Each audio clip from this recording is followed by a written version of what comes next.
parce qu'il a vécu non loin d'ici et que c'est sans doute un des plus grands écrivains et philosophes français. C'est sous l'égide de Montaigne que je vais tenter cette impossible synthèse. Impossible synthèse parce que la journée fut si riche que prétendre la synthétiser, c'est se lancer à soi-même un défi. Il y a un petit bruit de fond? Non, ça va? Je recommence tout? Non, ça va? Mais les défis, comme les gants, sont faits pour être relevés. Et je vais essayer de relever le défi. Oui, Montaigne voulait que la vie fût douce, même si aisée à troubler. Et il me semble que nous allons toutes et tous sortir de cette journée formidable, j'ai trouvé, avec cette idée que oui, la vie peut être douce, même si aisée à troubler. Mais ce que j'aime chez Montaigne, c'est qu'il ne dissimule pas la douleur de la vie. Méfions-nous de cet optimisme acquis à trop peu de prix. Un optimisme qui ne regarderait pas la douleur en face, c'est ce que j'appellerais la caricature d'une espérance qui n'a pas connu les larmes. La caricature d'une espérance qui n'a pas connu les larmes. Or, savoir que son enfant, son père, sa mère, son cousin se retrouvent dans une maison d'accueil spécialisée, dans un EHPAD, c'est souvent sentir les larmes venir aux yeux. J'ai vu de jour en jour son pas moins assuré. Puis je l'ai vu, lui, le mettre si fort, comme un faible enfançon, un faible enfant dans le lit de nouveau trop grand, sans même le secours des larmes. Lorsque mon père, en effet, est entré dans cet établissement, oh, mon cœur n'était pas à l'optimisme. J'avais l'impression qu'il vivait quelque chose comme une sidération. Oui, souvent, lorsqu'on se retrouve dans un établissement de ce genre, on est sidéré. Mais, n'est-il pas possible de considérer les sidérés pour qu'ils se remettent à désirer? Je propose de jouer sur ces trois mots, sidération, considération, désidération. Le mot désidération n'existe plus, mais c'est le mot désir. Désir vient du latin desidere en latin, qui veut dire regretter l'absence de, souhaiter la présence de. Oui, voilà un être sidéré, qu'il faut considérer pour qu'il se remette à désirer. Vous aurez remarqué que dans les trois mots se trouve le petit mot latin sidus sideris, qui veut dire l'astre. Les espaces sidéraux sont les espaces où se trouvent les astres. Qu'est-ce que c'est qu'être sidéré? C'est avoir l'impression qu'un astre nous tombe sur le bout du nez ou sur le bout des chaussures. Louis de Funès étant le grand comédien de la sidération. Ah! Qu'est-ce que c'est que la considération? C'est l'observation des astres, car les Grecs et les Romains donnaient des noms de dieux aux astres.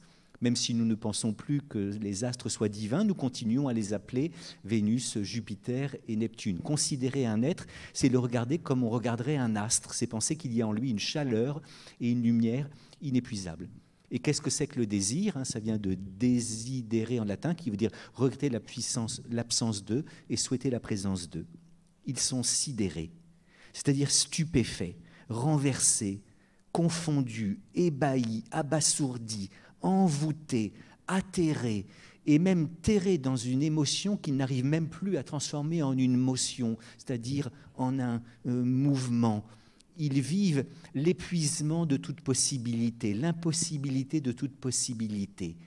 Oui, parfois, nos proches qui se retrouvent dans ces établissements, eh bien, se retrouvent au fond de la chambre, appelant n'importe qui, n'importe quoi, ne plus pouvant parler qu'en langue de bête. C'est sidéré, on se prend cependant droit à notre considération.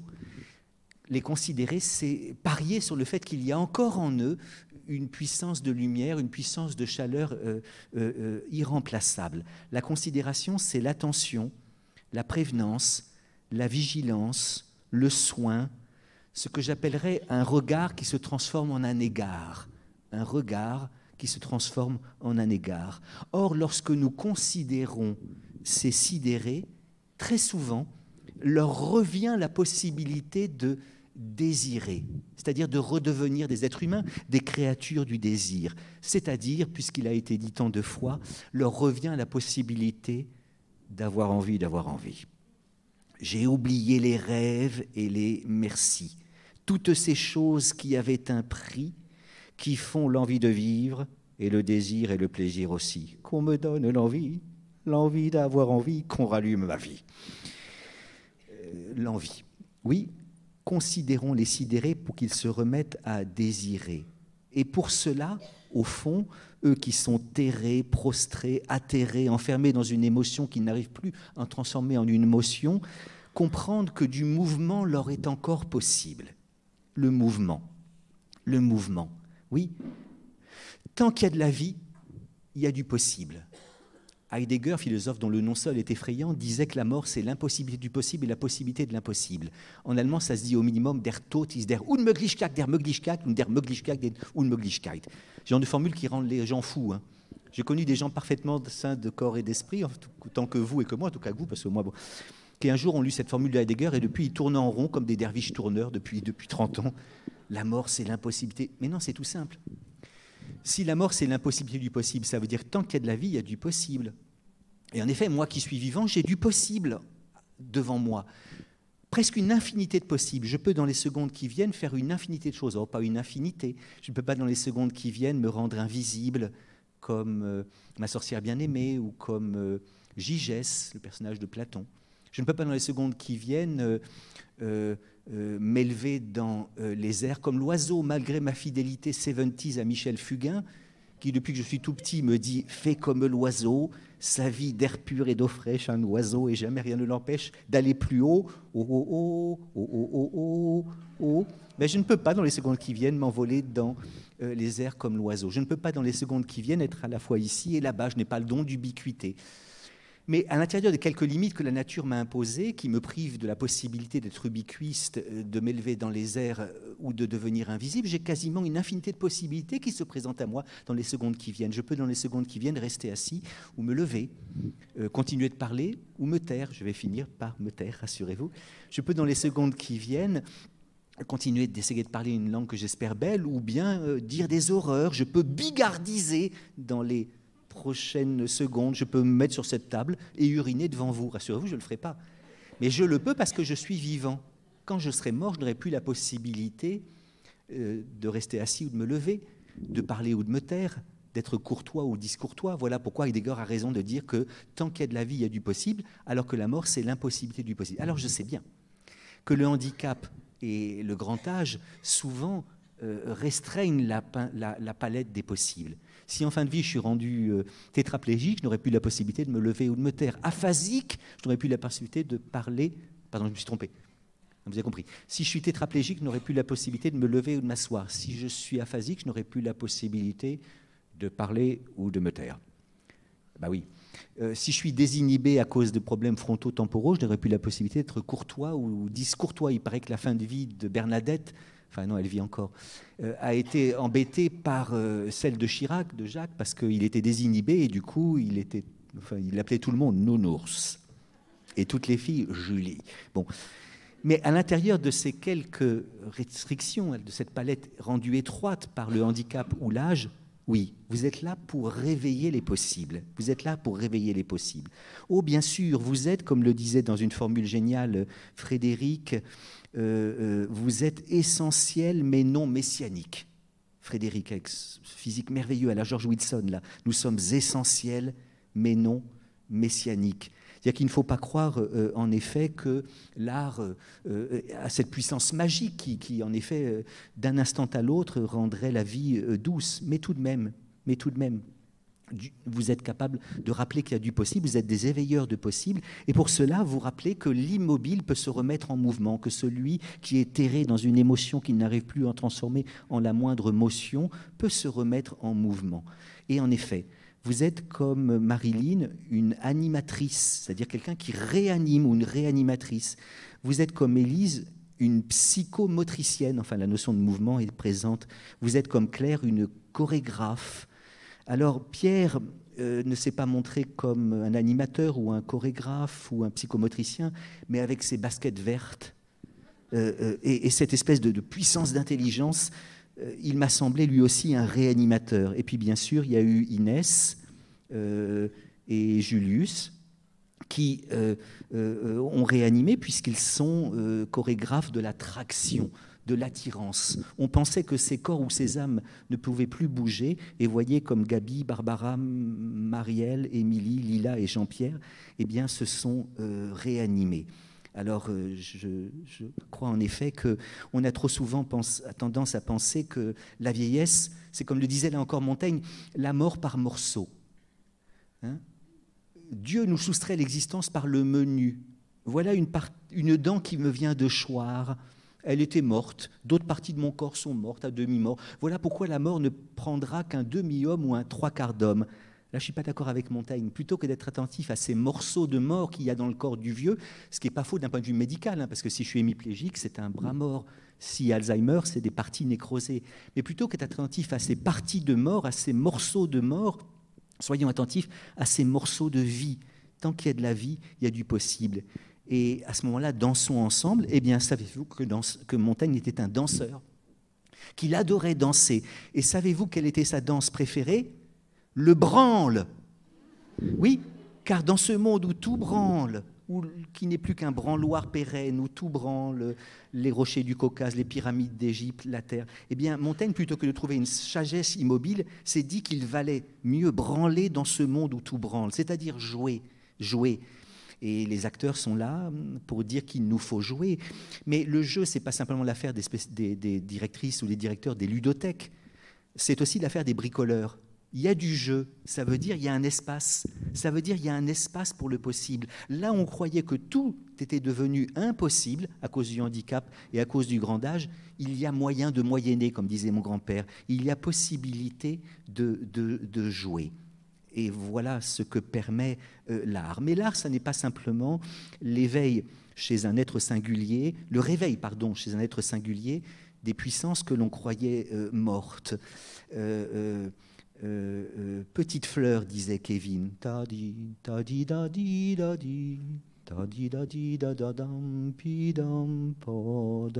Oui, quelque chose s'ouvre. Bachelard a dit « Le moi s'éveille par la grâce du toit ».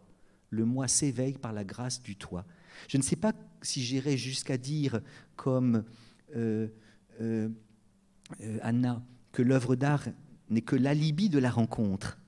Mais en même temps, je sais qu'elle a raison de dire que l'œuvre d'art ne se vit pas pleinement si elle ne donne pas lieu à une rencontre. Avec des amis philosophes, un jour, on se demande ce que c'est que la beauté. Rassurez-vous, on n'a pas toujours des conversations aussi profondes. Mais enfin là, bon, ma foi, on essayait d'être à la hauteur. Et l'un d'entre nous demande « Qu'est-ce que la beauté ?»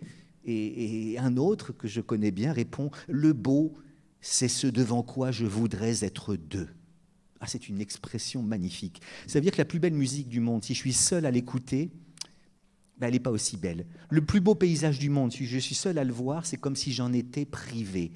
Et même pour parler d'arts qui ne sont pas mis au même niveau que la musique ou la peinture, la gastronomie, eh bien, je suis très jaloux d'une formule géniale d'un très grand philosophe nommé Jean-Pierre Coff, qui, après qu'il avait eu un problème de santé, avait été hospitalisé dans un établissement de suite de soins. Il voulait sortir, mais on lui dit non, reposez-vous encore. Il s'ennuyait et du coup, il s'est occupé, il s'est intéressé à ce qu'on donnait à manger aux vieux. Il a vu que c'était pas bon, enfin, nom de Dieu, c'est n'importe quoi. Et surtout, le grand problème, c'est qu'on leur donne la béquée alors qu'il faudrait qu'on mange avec eux. Et il a eu cette formule absolument sublime. Donc, je suis très jaloux. Le pain appelle le copain.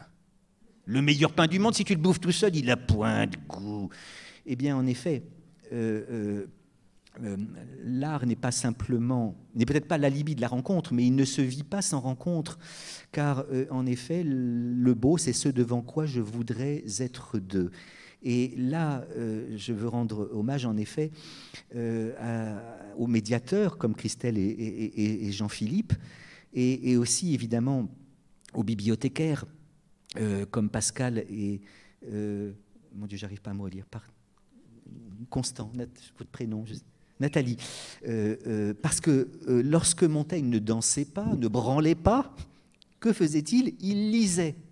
Vous savez qu'il avait dans son château de Montaigne ce qu'il appelait sa librairie, c'est-à-dire sa bibliothèque. Et il disait à quel point ça lui faisait du bien. Je me console en ma vieillesse et en ma solitude d'aller dans ma librairie. il parle des livres, ils me déchargent du poids d'une oisiveté ennuyeuse. Ils émoussent les postures de la douleur si elle n'est pas du tout extrême et maîtresse. C'est-à-dire quand la douleur est maîtresse et extrême, c'est-à-dire quand on a vraiment trop mal, on ne peut plus lire. Hein. Mais du moment que la douleur n'est pas maîtresse et extrême, les livres émoussent les pointures de la douleur. J'adore cette formule. Hein. Il me distrait d'une triste imagination. C'est-à-dire, la triste imagination, c'est que je vais mourir, que j'ai perdu mon meilleur ami, que rien ne va. Les livres, je les feuillette ici et là, sans ordre ni dessin, en pièces décousues. En pièces décousues. C'est exactement ce qu'on fait dans une bibliothèque, vous savez. Alors évidemment, parfois, on peut mal y aller, mais je voudrais réhabiliter ce que j'ai connu dans ma jeunesse, les bibliobus. Les bibliobus qui venaient dans le petit village de Corrèze où j'habitais. Et ces petits livres, en effet, qui viennent. Lire, c'est avoir une double vie. C'est-à-dire que quand je rentre chez moi, je ne rencontre pas que les êtres qui y vivent. J'attends aussi de retrouver Madame Bovary ou Julien Sorel ou Fabrice Del Dongo. Montaigne est l'auteur à la fois du branle, à la fois de la danse, à la fois de la lecture. Il est vraiment le poète dont nous avions besoin aujourd'hui. Alors bien sûr, cela ne va pas sans moyens. Et je vous fais cette confidence que je m'inquiétais au début d'une lourde introduction par des politiques, des institutionnels. J'ai trop vu de colloques, n'est-ce pas, où on annonçait en début parole du président ou du député ou de son représentant. Généralement, vous pouvez être sûr que c'est le représentant qui vient, qui va dire que le député ou le président ne peut pas venir parce qu'il a été appelé à autre chose. Tu parles, il est peut-être au pieu avec sa maîtresse. Bon, et puis alors, vous avez affaire à des paroles creuses, à ce que, là encore, Montaigne appelait des paroles gelées, c'est-à-dire des éléments de langage, vous savez. La parole des politiques saturée d'éléments de langage, c'est très important, la culture, etc. Puis on sent qu'ils s'en foutent complètement. Eh bien non. J'ai eu un espèce de coup de foudre amical pour Germinal, parce que je crois qu'il y croit vraiment. Ah oui, vraiment. Il y croit vraiment. Alors bien sûr, il y a toujours la possibilité que dans les paroles institutionnelles, on ait affaire plutôt à des paroles gelées qu'à des paroles vives, notamment en raison de ce que Caroline a dit tout à l'heure, c'est-à-dire la saturation dans notre langue par les acronymes.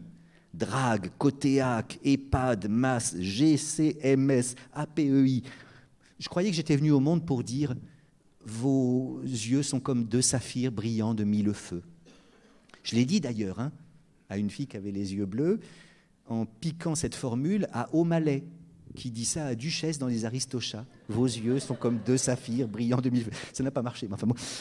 Je croyais être venu au monde pour dire l'angoisse, c'est la morsure que le néant fait à notre âme. Je l'ai dit d'ailleurs dans un cours que j'ai fait à la fac sur l'angoisse. Et voilà que je rencontre un collègue à l'université et je lui dis il faut absolument qu'on se voit avant le CVU pour voir si on fait une DBM2 au sujet des ECTS. Cette langue n'est pas la langue des artistes. En même temps, il faut, pour que les artistes puissent faire branler les hommes et les éveiller à cette double vie possible, c'est la formule géniale de Dormesson, la littérature est la preuve que la vie ne suffit pas. C'est beau ça, hein? Eh bien, il faut en effet des gens qui dirigent des DRAC, des COTEAC, des EHPAD, des MAS, des GCMS, des APEI. Mais toutes celles et tous ceux qui ont joué ce rôle des médiateurs ou des institutionnels me semblent justement avoir fait preuve d'une sincérité, comme disait Kevin. Oui, le mot essentiel est là.